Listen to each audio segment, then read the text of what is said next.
Viewers, আসসালামু আলাইকুম। Welcome back to my channel Mukta's kitchen. আজকে আমি আপনাদেরকে তৈরি করে দেখাবো হোটেল স্টাইলে মোগলাই পরোটা। এটা খুবই জনপ্রিয় আর সবার খুবই পছন্দের একটি খাবার। মোগলাইটা তৈরি করা খুবই সহজ, ঘরে থাকা সামান্য কিছু উপকরণ দিয়ে খুব সহজেই বাসায় বসে আপনারা হোটেল স্টাইলে তৈরি করে নিতে পারবেন। আশা করছি আজকে আমার এই রেসিপিটা ভালো লাগবে আপনাদের কাছে। যদি ভালো লাগে রেসিপিতে একটি লাইক দিয়ে দেবেন, আর আমার চ্যানেলটি যদি সাবস্ক্রাইব করে না থাকেন আমার চ্যানেলটি সাবস্ক্রাইব করে আমার পাশে থেকে যাবেন। তাহলে চলুন কিভাবে তৈরি করতে হয় এই মোগলাই পরোটাটা দেখে নেই। এই মোগলাই পরোটাটা বানানোর জন্য প্রথমে একটি ডো তৈরি করে নিব। সেই জন্য একটা মিক্সিং বলে নিয়েছি আমি 2 কাপ ময়দা। এখন এর মধ্যে দিয়ে দিচ্ছি স্বাদ মতো লবণ। এরপর দিয়ে দিচ্ছি 4 টেবিল চামচ রান্নার রেগুলার সয়াবিন তেল। এখানে আমি 2 কাপ ময়দা নিয়েছি, সেই জন্য আমি 4 টেবিল চামচ সয়াবিন তেল দিচ্ছি। আর আপনারা যদি 1 কাপ ময়দা নেন তাহলে সেক্ষেত্রে 1 টেবিল চামচ তেল দিতে হবে। এখন তেল আর লবণের সাথে ভালো করে ময়দাটা মিশিয়ে নেব।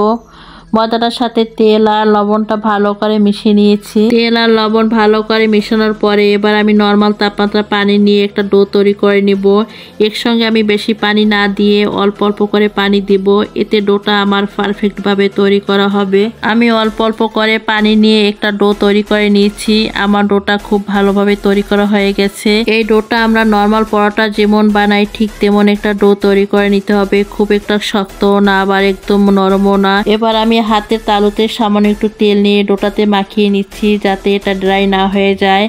এখন এটা আমি ঢেকে রেখে দিব 15 মিনিটের জন্য। এতে ডোটা নরম সফট হয়ে পুরোপুরি সেট হয়ে যাবে। ডোটা পুরোপুরি সেট হয়ে যাওয়ার ফাঁকে এখন আমি মোগলাইয়ের জন্য ডিমটা তৈরি করে নেব। এর জন্য নিয়েছি বড় 1 কাপ পেঁয়াজ কুচি। এখন এর ভিতরে দিয়ে দিচ্ছি স্বাদ মতো লবণ। এখন দিয়ে দিচ্ছি এর ভিতরে 7 থেকে 8টা কাঁচামরিচ কুচি করে কেটে। এখন দিয়ে দিচ্ছি 1 কাপ ধনিয়া পাতা কুচি। এখন দিয়ে দিচ্ছি 1 চামচ চাট মশলা। আর এই চাট মশলাটা বাজারের কেনা প্যাকেটের মশলাটা। আর আপনাদের হাতের কাছে যদি এই চাট মশলাটা না থাকে তাহলে 1 চামচ ভাজা জিরার গুঁড়ো দিয়ে দিলেও হবে। এবার সবকিছুকে আমি ভালোভাবে মেখে নিব। হাত দিয়ে এভাবে মেখে নিলে পেঁয়াজগুলো নরম হয়ে যাবে। সবকিছু ভালোভাবে মেখে নিয়ে এবার দিয়ে দিচ্ছি 2টা ডিম। এখন এই ডিম 2টা দিয়ে আমি সবকিছু ভালোভাবে আবার মেখে নিব। আমি ডিম 2টা দিয়েও সবকিছু ভালো করে মেখে নিয়েছি। এখন এটা আমি এক সাইডে রেখে দিব। 15 মিনিট পর আমার ডোটা নরম সফট হয়ে গেছে। আমি এখন এই ডোটা একটু হাত দিয়ে ভালো করে মথে নিচ্ছি। এবারে ডোটা দিয়ে আমি 3টা মোগলাই তৈরি করে নেব, তাই ডোটা দিয়ে আমি 3টা লেচি বানিয়ে নিচ্ছি। এবারে 3টা লেচি থেকে আমি একটা লেচি নিয়ে নিচ্ছি। বোর্ডের উপরে আমি সামান্য ময়দা ছিটিয়ে নিচ্ছি। এবার আমি লেচিটা এই ময়দার উপরে দিয়ে দিচ্ছি। এবার আমি রুটিটা বেলে নিচ্ছি। মোগলাইয়ের রুটিটা বড় হবে। আমরা সাধারণত সবসময় যেমন রুটি বানাই তার থেকে বড় হবে। তবে ছোট রুটি তৈরি করো সেম ভাবে ছোট সাইজের মোগলাই তৈরি করে নিতে পারেন।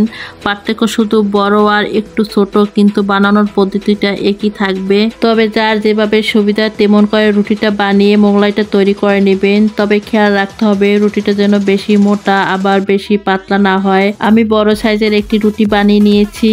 আর রুটিটা আমি চারদিক থেকে ঘুরিয়ে ঘুরিয়ে একটু বেলে নিচ্ছি যেন চারপাশটা একটু মোটা না থাকে, সেটাও খেয়াল রাখতে হবে। এখন আমি এই রুটির থিকনেসটা আপনাদেরকে দেখিয়ে দিচ্ছি। রুটিটা ঠিক এভাবে করে বেলে নিতে হবে। এবার ডিমের যে মিশ্রণটা আমি করে রেখেছিলাম সেটা থেকে এই মাছ বরাবর আমি 3 চামচ দিয়ে দিচ্ছি। ডিমের মিশ্রণটা এখন আমি চারপাশে একটু ছড়িয়ে দিচ্ছি।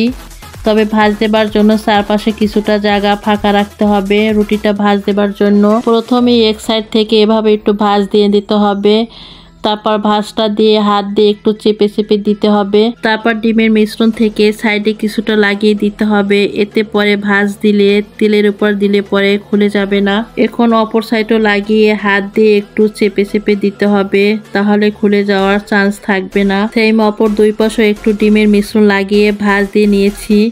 ভাঁজগুলো একটু হাত দিয়ে এইভাবে চেপে দিবেন, তাহলে ভাঁজগুলো খুলে যাবে না তেলের উপর দিলে পরে। এই তো একটা মোগলাই হয়ে গেল আমার। এটা এখন আমি তেলের উপরে ভেজে নিব। মোগলাইগুলো ভাজার জন্য আমি আগে একটা প্যানে পর্যাপ্ত পরিমাণ তেল গরম করে নিয়েছি। মোগলাইটা যখন বানাবেন তখন তেলটা গরম করতে দিলে মোগলাইটা বানানোর সাথে সাথে তেলে দিতে পারবেন। ডুবো তেলে মোগলাইটা ভাজতে হবে, এতে মোগলাইটা ক্রিস্পি মুসমুসে হবে আর কালারটা সুন্দর হবে। তেলে ছাড়ার আগে তেলটা অতিরিক্ত গরম করে নেওয়া যাবে না, হালকা গরম করে তারপর মোগলাইটা ছাড়তে হবে।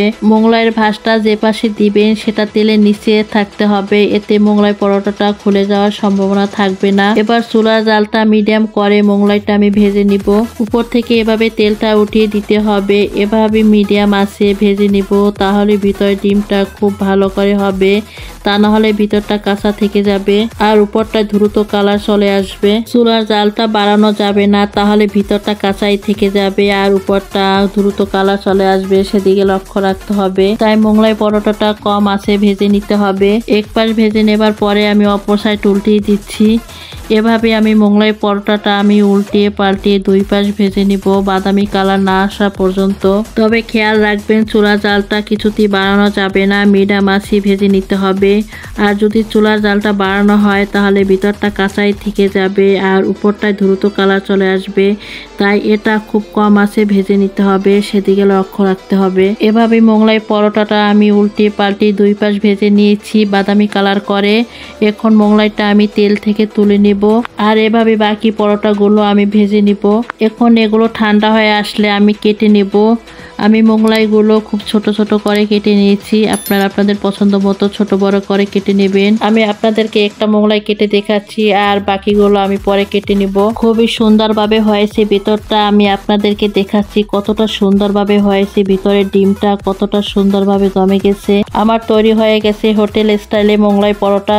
তো বন্ধুরা দেখতেই পাচ্ছেন হোটেল স্টাইলে কতটা সহজভাবে বাসায় তৈরি করে নেওয়া যায় মোগলাই পরোটাটা। আশা করি আমার আজকের এই রেসিপিটি আপনাদের কাছে ভালো লেগেছে। যদি ভালো লেগে থাকে তাহলে আমার ভিডিওটিতে একটি লাইক কমেন্ট শেয়ার করে দিবেন। আর আমার চ্যানেলটি যদি সাবস্ক্রাইব করা না থাকে তাহলে আমার চ্যানেলটি সাবস্ক্রাইব করে আমার পাশেই থেকে যাওয়ার অনুরোধ রইল। পাশে থাকা বেল আইকনটি অন করে রাখবেন, যাতে আমি এরকম নিত্য নতুন সহজ ও সুন্দর রেসিপি আপলোড দেওয়ার সাথে সাথে ভিডিওটি দেখার জন্য আপনাদের কাছে নোটিফিকেশন চলে যায়। আজকে পর্যন্তই, সবাই ভালো থাকবেন, সুস্থ থাকবেন। আল্লাহ হাফেজ।